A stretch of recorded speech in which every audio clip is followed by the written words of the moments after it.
po mga kalingap, dito po si Lola Ila. Ayan.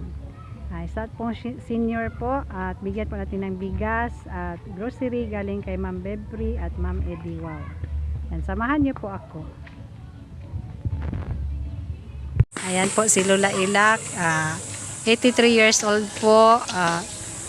Ito po ang kanyang bahay. Isa na po siyang balo.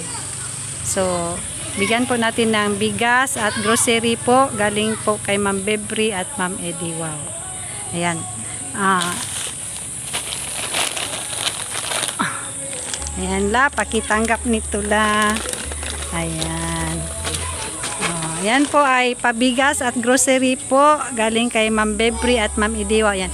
Magpasalamat tayo la. Salamat tayo sa Sa sponsor.